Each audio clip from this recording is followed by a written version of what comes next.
Necə düşünürsünüz? Oxuduqdan sonra, öz işini qurduqdan sonra, öz gələcəyini təminat altına aldıqdan sonra karyerasına hədəflənməlidirmi gənclər, yoxsa əvvəl ailə münasibətlərində, ümumiyyətlə ailə dəyərlərinin qorunmasındakı roluna bir növ fokuslanmalıdır? Ümumiyyətlə ailə dəyərlərinin qorunmasındakı gənclər mövzusu sizə nə qədər yaxındır və nə qədər bu məsələdə necə deyərlər, öz düşüncələrinizi bizimlə bölüşməyinizi xahiş edirəm. Demək, ailə dəyərləri elə bir mövzudur ki, bunu heç vaxt yəni sabahsı günə saxlamaq olmaz, gələcəyə planlamaq olmaz ki, mən bu gün öz təhsilimi başa vurum, sonra karyeramı başa vurum, ondan sonra bu dəyərlərə bir baxaram, bir nəzər salaram.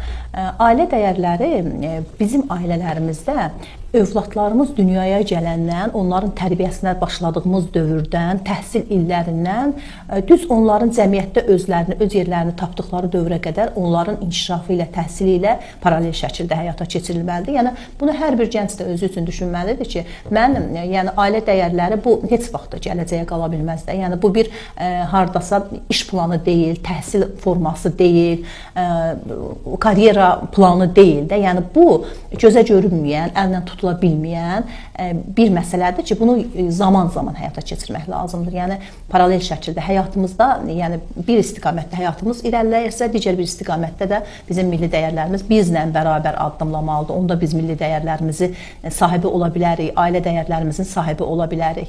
Hər bir ailədə bunun təməli qoyulur. Ailə dəyərlərinin təməli, milli dəyərlərin təməli hər bir ailədə qoyulur. Bu ailədə öz inkişafını, öz başlanğıcını necə götürürsə, həmən gənclərlə də, həmən uşaqlarla, sonrakı dövrdə yeni yetmələrlə, ondan sonra gənclərlə də bax beləcə nəsillərdən nəsilə ötürülür. Bu gün biz düşünə bilmərik ki, mən bu gün təhsilimi alım, sonra iş həyatına məşğul olum, ondan sonra ailə dəyərləri ilə, milli dəyərlərimə də bir nəzər sala bilərəm. Xeyr, biz bunları elə təhsil prosesində də, iş prosesində də eyni zamanda həyata keçirməliyik. Biz heç vaxt milli dəyərlərimizi, ailə dəyərlərimizi ertələyib digərini ondan qabağa salmamalıyıq.